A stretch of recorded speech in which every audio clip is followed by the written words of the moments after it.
My name is Vectoroon, and I am a scout for the Shrell Compact. I have traveled to many worlds.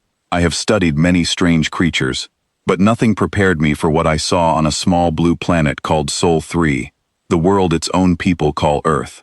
I am writing this account because my superiors do not believe my report. They think my hands shook because of the cold. They are wrong. My hands shook because of what I saw in a quiet, snowy forest, and I do not think I will ever forget it. Our ship, the Quiet Tide, had followed a strange signal for 6 months. The signal came from a system that our star charts called empty and unimportant. This is normal for scout missions. Most signals lead to nothing, but this one felt different from the very beginning, and I should have trusted that feeling more than I did. When we finally reached the third planet in that system, our scanners showed something exciting. There were signs of a young civilization, simple buildings, small fires, no advanced technology that we could detect from orbit. Our commander, a calm and careful leader named Ashul, decided we should follow the standard rules for first contact. We would land somewhere quiet. We would not carry visible weapons. We would wait patiently and let the local people notice us first. This method had worked well on other worlds. We expected it to work here too. We chose to land in a forest in the northern part of the planet. Our scans showed no large settlements nearby. It looked like the perfect place to be safe and unseen.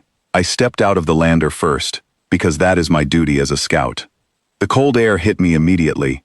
It was sharper and colder than anything I had felt before. My suit adjusted quickly, but my body still reacted with a strange, uneasy feeling. I told myself it was only the temperature. I was wrong about that too. The forest was silent, but it was not an empty kind of silence. It felt like the kind of silence you feel when something nearby is watching you very closely. I did not understand why I felt this way. There were no clear signs of danger on our instruments. Still, every instinct in my body told me to be careful. Commander Ashul walked down the ramp behind me, followed by 2 of our biologists. We walked slowly into the trees, taking notes and recording data. We had gone only a short distance when I noticed the shadows beginning to move. At first, I thought it was only the wind shaking the branches. Then, I realized the shapes were not part of the trees at all. They were living creatures. 4 animals stepped out from between the trunks. Their fur was gray and brown, dusted lightly with snow. Their eyes reflected the weak winter light like small, steady flames. They moved low to the ground, calm and confident, and formed a wide half-circle around us. They did not growl. They did not need to. Their silence felt more powerful than any sound could have been. Commander Ashul spoke into her communicator with a steady voice.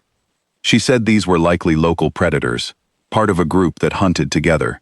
She began to suggest a plan for how we should respond. But before she could finish speaking, something else happened that changed everything. We heard a new sound. It was not loud. It was not aggressive. It was simply a single, calm word, spoken clearly by a voice we did not recognize. The voice came from somewhere deeper in the trees, and it carried an unusual sense of authority, even though it did not sound angry at all. The moment the word was spoken, all 4 animals sat down. They did this at the exact same time, lowering themselves gently into the snow, their eyes still fixed on us. It looked as though the single word had reached directly into their minds and given them a clear instruction. I had studied hundreds of species during my career, some peaceful and some fierce. I had never seen a group of powerful hunting animals stop so suddenly, simply because of a voice they could not even see yet. Then the speaker stepped out from behind the trees. She was smaller than I expected. Our old data had suggested humans might be tall and heavily built, based on early images from an unmanned probe. Instead, she was compact, wrapped in layers of soft gray and white clothing that blended almost perfectly with the snow. She carried no visible weapon. She did not appear to need one. She walked calmly alongside the 4 powerful animals, who had only moments earlier been ready to surround us, and who now sat quietly near her feet, like patient companions, waiting for their next instruction. She stopped a good distance away from us. Her eyes moved slowly across our lander, our suits, and our scanning equipment. When she saw Commander Ashul's raised, empty hands, she understood the gesture almost immediately. This surprised me deeply. She had figured out, on her own, in a cold and lonely forest, that empty hands meant peace. She had made this realization faster than our own translation team back on the ship could have managed with all of their advanced tools. She looked toward the animals once more and spoke another word, softer than before. The four creatures lowered their bodies fully into the snow. They were not hiding. They were not afraid. They looked relaxed, the way soldiers rest between duties, calm but still alert, ready to act again the moment they were needed. It was clear that they trusted her voice completely, more than they trusted their own instincts about strangers standing so close to them. That was the moment I finally understood what we were witnessing. It took our scientists many more months back on the ship to explain it fully, but I understood the heart of it right there in the snow. We had not simply found a human with some tamed animals nearby.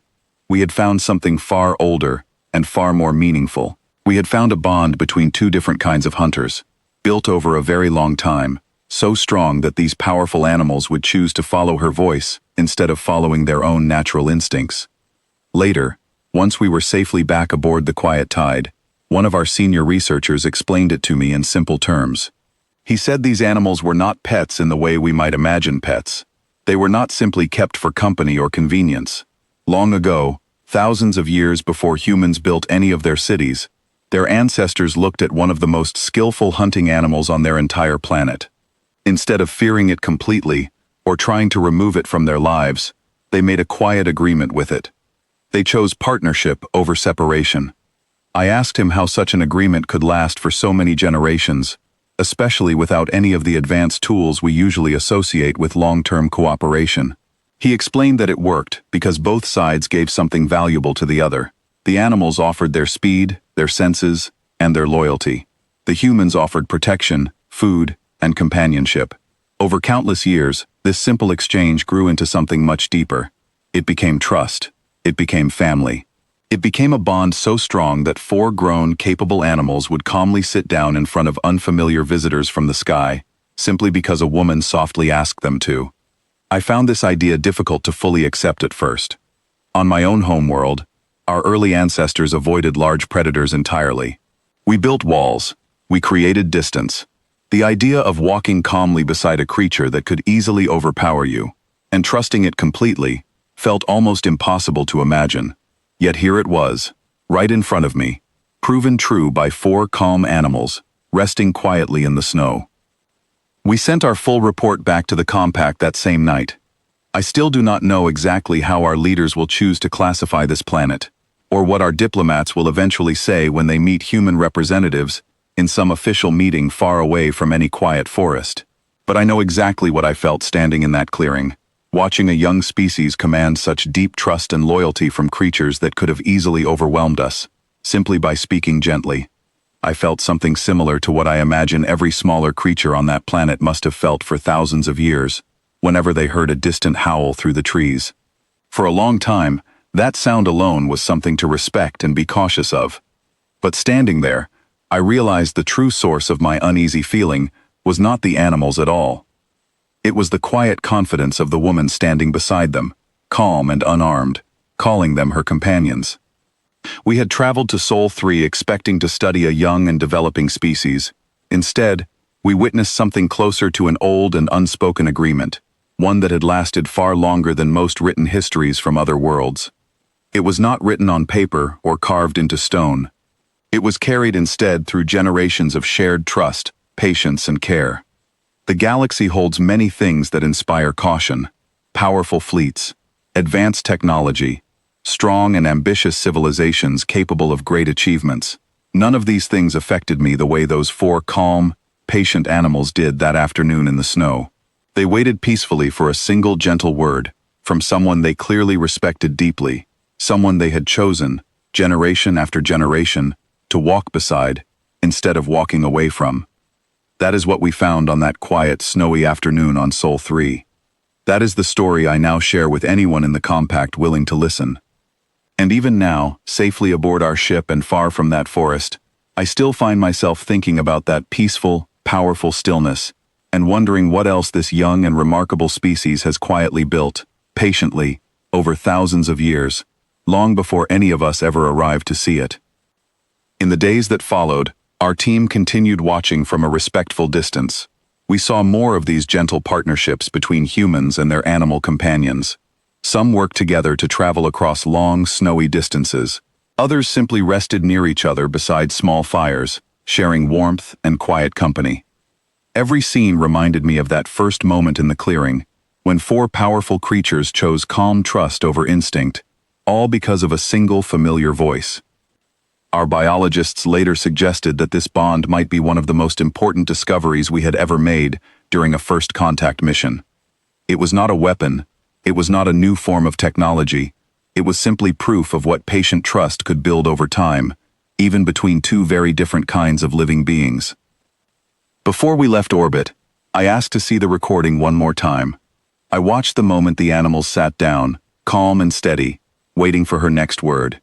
I watched her walk toward us without fear, understanding our peaceful gesture almost instantly. And I understood, more clearly than ever, why this small blue world deserved careful attention and deep respect from everyone in our compact. As our ship slowly left the atmosphere of Sol 3, I looked back one final time at the wide stretch of snow and forest below us. Somewhere down there, a young woman was likely still walking quietly among the trees, her loyal companions close beside her, continuing a partnership that had lasted far longer than most civilizations we had ever encountered among the stars. I do not know what the future holds for the relationship between our two peoples. I do not know what challenges or opportunities may come, but I know this much for certain. When the wider galaxy finally learns the full story of Earth, they will not only remember its people, they will also remember its wolves, and the quiet, powerful trust that bound them together long before anyone from beyond the stars ever arrived to witness it.